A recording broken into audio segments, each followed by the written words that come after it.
मिथिला नरेश महाराज जनक अपने राजभवन में शयन कर रहे थे। उन्होंने एक अद्भुत स्वप्न देखा कि मिथिला पर किसी शत्रु ने आक्रमण कर दिया है और संग्राम छिड़ गया है।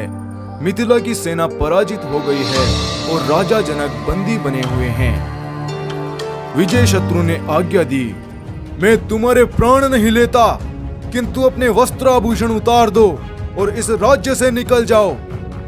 साथ ही घोषणा करा दी, जनक को जो आश्रय देगा या जो भोजन देगा उसे मृत्यु दंड दिया जाएगा।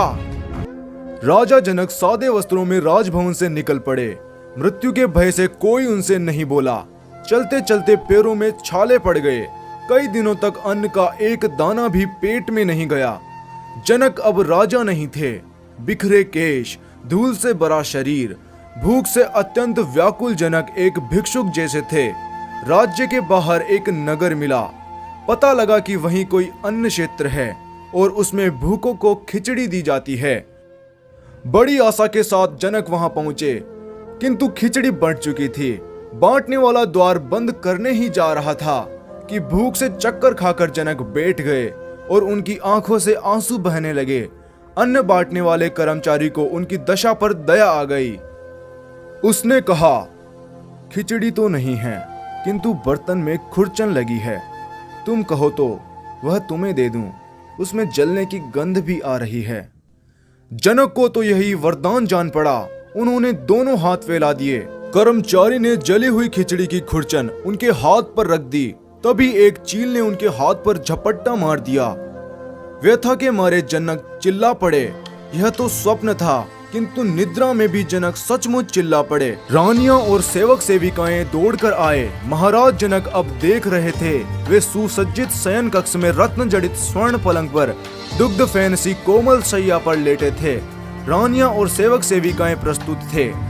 वे अब मिथिला के नरेश थे। यह सब देख जनक बोले, वह सच था या यह सच है? अब महाराज जनक के सम्मुख जो भी जाता था वे उससे एक ही प्रश्न करते थे, वह सच या यह सच?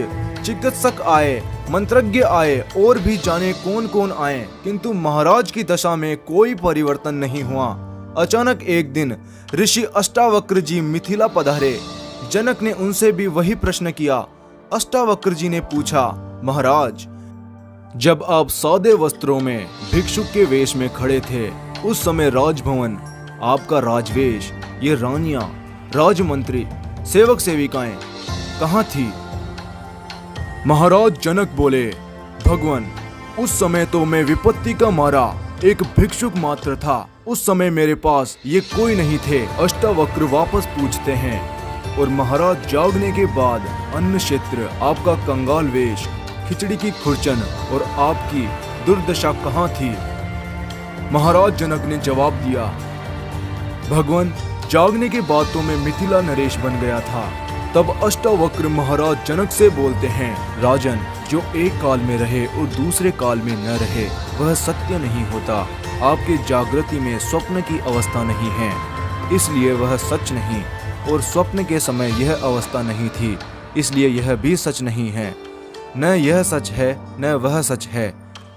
तब राजा जनक पूछते हैं, तो भगवान सच क्या है?